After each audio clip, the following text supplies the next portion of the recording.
India மற்றும் இங்கிலாந்து அணிகளுக்கு இடையேயான கிரிக்கெட் தொடர் தற்போது நடைபெற்று வருகிறது. இந்த இரு அணிகளுக்கு எதிராக 5 T20 போட்டிகள் மற்றும் 3 ஒருநாள் போட்டிகள் கொண்ட தொடர் என தற்போது நடைபெற்று வருகிறது. இதில் சமீபத்தில்தான் 5 T20 போட்டிகள் கொண்ட தொடர் முடிவடைந்திருந்தது. இந்த T20 தொடரை பொறுத்தவரையில் இந்திய அணிக்கு மிகப்பெரிய சறுக்கல் என்றுதான் சொல்ல வேண்டும். அதற்கு காரணம், இந்த T20 தொடரை பொறுத்தவரையில் முதல் போட்டி மட்டும் மழையால் தடைப்பட்டது. அதனைத் தொடர்ந்து நடைபெற்ற மற்ற 4 போட்டிகளிலும் தொடர் தோல்வியடைந்து இந்த தொடரை மொத்தமாக இழந்தது இந்திய அணி. அதே சமயம் இந்த T20 தொடரில் இந்திய அணி தோற்றது என்பது இந்திய அணிக்கு முழுமையான பின்னடைவு என்றும் சொல்ல முடியாது. ஏனென்றால் இந்த T20 தொடரை பொறுத்தவரையில் இந்திய அணி நிர்வாகம் ஒரு பயிற்சி போட்டி போலத்தான் இந்த ஒரு தொடரை அணுகியது. அதனால்தான் ஸ்ரேயஸ் ஐயர் போன்ற அனுபவமில்லாத கேப்டன்சி தலைமையில் இளம் வீரர்கள் கொண்ட இந்திய அணியை இந்த தொடரில் களமிறக்கியது. ஒருவேளை நடந்து முடிந்த இந்த T20 தொடரில் வழக்கமான T20 கேப்டனான சூரியகுமார் யாதவ் மற்றும் T20 தொடரில் முக்கிய வீரர்களாக இருக்கும் பும்ரா, ஹார்திக் பாண்டியா உள்ளிட்ட வீரர்களும் பங்கு பெற்றிருந்தால் இந்த T20 தொடரில் கண்டிப்பாக இந்திய அணி வெற்றி பெற்றிருக்கவே அதிக வாய்ப்புகள் இருக்கிறது. ஆனால் மற்ற வீரர்களுக்கும் வாய்ப்பு கொடுக்க வேண்டும் என்பதற்காகவே நடந்து முடிந்த இந்த 5 T20 போட்டிகள் கொண்ட தொடரில் இளம் வீரர்களை பயன்படுத்தி ஸ்ரேயஸ் ஐயர் போன்ற கேப்டன்சியை பயன்படுத்தியது இந்திய அணி நிர்வாகம். அதனாலேயே இந்திய அணி மிகப்பெரிய பின்னடைவையும் சந்தித்திருக்கிறது. மேலும் இந்த தொடர் வேறு இங்கிலாந்து நாட்டில் வைத்து நடைபெறுவதால் இங்கிலாந்து அணியை அதனுடைய சொந்த நாட்டில் வைத்து வீழ்த்துவது என்பது பலம் வாய்ந்த இந்திய அணிக்கே கடினமாக இருக்கும். அப்படி இருக்கும்போது பலம் குறைந்த இந்த ஸ்ரேயஸ் ஐயர் தலைமையிலான இந்திய அணிக்கு அது மிகப்பெரிய சவாலாக மாறிவிட்டது. அதனுடைய ரிசல்ட் தான் இந்த T20 தொடரின் ரிசல்ட். அதே சமயம் இந்த T20 தொடரில் சறுக்கியது போல இப்போது நடைபெற்று வரும் 3 ஒருநாள் போட்டிகள் கொண்ட தொடரில் இந்திய அணி சறுக்காது என்பதை நிரூபித்துவிட்டது. ஏனென்றால் இந்திய ஒருநாள் அணியில் விராட் கோலி, ரோஹித் சர்மா, சுப்மன் கில், KL ராகுல், பும்ரா போன்ற அனுபவம் வாய்ந்த நட்சத்திர வீரர்கள் பங்கு பெற்றுள்ளனர். ஆகவே T20 தொடரை அணுகியது போல இந்த ஒருநாள் தொடரை இங்கிலாந்து அணியால் அணுக முடியாது. அதற்கு மிக முக்கிய காரணம், இந்திய ஒருநாள் அணியில் தற்போது ஜாம்பவான் வீரர்கள் படைபடையாக திரண்டுள்ளனர். ஆகவே இப்போது இருக்கும் இந்த ஒருநாள் தொடரில் இந்திய அணியை வீழ்த்தினால்தான் இங்கிலாந்து அணிக்கு அது பெருமையான விஷயமே தவிர, நடந்து முடிந்த T20 தொடரில் அனுபவமில்லாத இந்திய அணியை வீழ்த்தியது என்பது அவ்வளவு பெரிய விஷயம் கிடையாது. அதிலும் இந்த இரு அணிகளுக்கு எதிராக தொடங்கிய முதல் ஒருநாள் போட்டியிலேயே அனுபவம் வாய்ந்த நட்சத்திர வீரர்களின் விளையாட்டு என்பது தனித்தன்மையாக இருக்கும் என்பதை இந்திய அணி நிரூபித்துவிட்டது. ஆமாங்க, இந்த இரு அணிகளுக்கு எதிராக தொடங்கிய முதல் ஒருநாள் போட்டியில் டாஸை வென்ற இந்திய அணி முதலில் பேட்டிங் செய்ய முடிவெடுத்தது.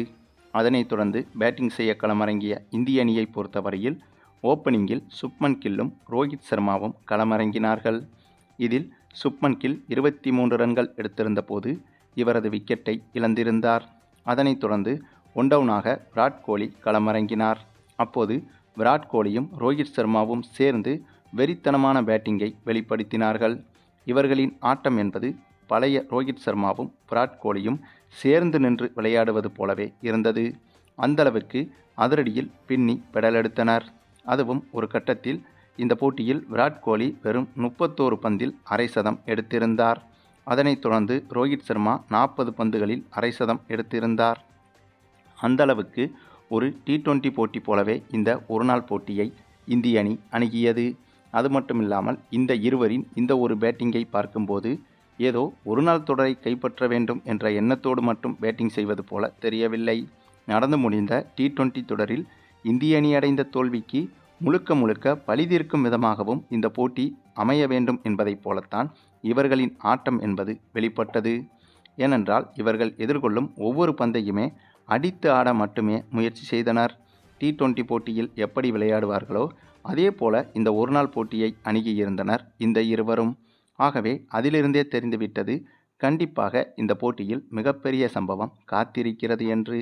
பின்னர் எதிர்பார்த்தது போலவே விராட் கோலி 63 பந்தில் சதத்தை எடுக்க, அதனைத் தொடர்ந்து ரோஹித் சர்மா 68 பந்தில் சதத்தை எடுத்துவிட்டார். ஆக இதுவரை ரோஹித் சர்மாவை விட விராட் கோலி தான் அதிரடியாக விளையாடினார். ஆனால் சதத்தை எடுத்ததற்கு பிறகு ரோஹித் சர்மாவின் அதிரடி ராக்கெட் வேகத்தில் எகிரியது. 68 பந்தில் சதமடித்த ரோஹித் சர்மா அடுத்த 20 பந்துகளில், அதாவது 88 பந்திலேயே 150 ரன்களை தொட்டுவிட்டார். பின்னர் ஒரு கட்டத்தில் விராட் கோலி 138 ரன்கள் எடுத்திருந்த போது விக்கெட்டை இழக்க, அதனைத் தொடர்ந்து ரோஹித் சர்மாவும் 157 ரன்கள் எடுத்திருந்த போது விக்கெட்டை பறிகொடுத்தார். அதன் பிறகு இசான் கிசானும் கேஎல் ராகுலும் சேர்ந்து புதிய பார்ட்னர்ஷிப்பை உருவாக்கினார்கள். எந்த இடத்தில் ரோஹித் சர்மாவும் விராட் கோலியும் விட்டு சென்றார்களோ அதே இடத்திலிருந்து இசான் கிசானும் கேஎல் ராகுலும் இவர்களுடைய அதிரடியை தொடங்கினார்கள். இதில் இசான் கிசான் வெறும் 19 பந்திலேயே அரை சதம் எடுக்க, அதனைத் தொடர்ந்து கேஎல் ராகுல் 32 பந்திலேயே அரை சதம் எடுத்து கொடுத்தார். இவர்களும் அதே போல அதிரடியாகவே விளையாடினார்கள். கேஎல் ராகுல் 32 பந்தில் அரை சதம் எடுத்து கொடுக்க என இவர்களும் கொடூரத்தனமான அதிரடியைத்தான் வெளிப்படுத்தினார்கள். ஆகவே இந்திய அணியின் இப்படிப்பட்ட அணுகுமுறை என்பது T20 போட்டியில் அடைந்த தோல்விகளுக்கு சேர்த்து மாத்து பழிவாங்கும் படலமாகத்தான் அமைந்தது. இதன் காரணமாக 50 ஓவர்கள் முடிவில் 7 விக்கெட் இழப்பிற்கு இந்திய அணி இந்த போட்டியில் 511 ரன்கள் வரை குவித்து உலக சாதனையை படைத்துவிட்டது. அதாவது இதற்கு முன்பு ஒருநாள் போட்டியில் அதிகபட்சமாக எடுத்த ரன்கள் என்றால் 498 ரன்கள் தான். அதுவும் இதே இங்கிலாந்து அணிதான் நெதர்லாந்து போன்ற கத்துக்குட்டி அணிக்கு எதிராக இவ்வளவு பெரிய ரன் குவிப்பை செய்திருந்தது. ஆகவே இதற்கு முன்பு சர்வதேச கிரிக்கெட் போட்டியில் ஒருநாள் தொடரை பொறுத்தவரையில் ஒரு அணி எடுத்த அதிகபட்ச ரன்களே 498 ரன்கள் தான்.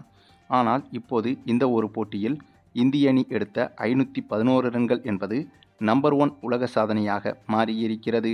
அதுவும் அதே இங்கிலாந்து அணிக்கு எதிராக. மேலும் இப்படி ஒரு பழிவாங்கலை இங்கிலாந்து அணி எதிர்பார்த்திருக்காது. அந்தளவுக்கு கொடூரமான பழிவாங்கலை இந்திய அணி செய்துள்ளது. T20 தொடரை பொறுத்தவரையில் அனுபவம் இல்லாத வீரர்களிடம் கெத்துக்காட்டிய இங்கிலாந்து அணியை இந்த ஒருநாள் தொடரில் அனுபவம் வாய்ந்த இந்திய சீனியர்கள் துவைத்து தொங்கவிட்டு விட்டார்கள் என்றுதான் சொல்ல வேண்டும். அது மட்டுமில்லாமல் இந்த இரு அணிகளுக்கு எதிராக தொடங்க இருக்கும் 3 ஒருநாள் போட்டிகளுக்கு தயாராகும் வகையில் நடைபெற்ற வார்ம் அப் மேட்சில்தான் இப்படி ஒரு ஆட்டத்தை ஆடியிருந்தது இந்திய அணி. ஆக இதே போல ஒரு ஆட்டத்தை முதல் ஒருநாள் போட்டியிலும் இந்திய அணி வெளிப்படுத்தும் என்பதில் எந்த ஒரு சந்தேகமும் கிடையாது. அதற்கு காரணம் இந்த போட்டியில் பேட்டிங் என்பது எந்த அளவுக்கு ஸ்ட்ராங்காக இருக்கிறதோ அதே போல பந்து வீச்சிலும் இந்திய அணி மிக பலமாகவே இருக்கிறது. ஏனென்றால் இந்த ஒருநாள் தொடரில் பும்ராவும் இருக்கிறார். இவர் தனி ஆளாகவே இங்கிலாந்து அணியை சம்பவம் செய்து விடுவார் என்பதில் எந்த சந்தேகமும் இல்லை.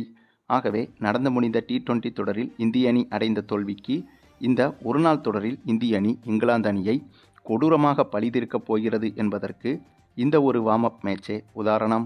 சரி, நீங்கள் சொல்லுங்கள், இந்திய அணியின் இந்த ஒரு வெறித்தனமான ஆட்டத்தை பற்றியும், குறிப்பாக ரோஹித் சர்மா, விராட் கோலி இந்த இருவரின் அதிரடியான பார்ட்னர்ஷிப்பை பற்றியும், அதே போல T20 தொடரில் விட்டதை ஒருநாள் தொடரில் இந்திய அணி கைப்பற்றுமா என்பதை பற்றியும் உங்களுடைய கருத்துக்களையும் கமெண்டில் தெரிவிங்க.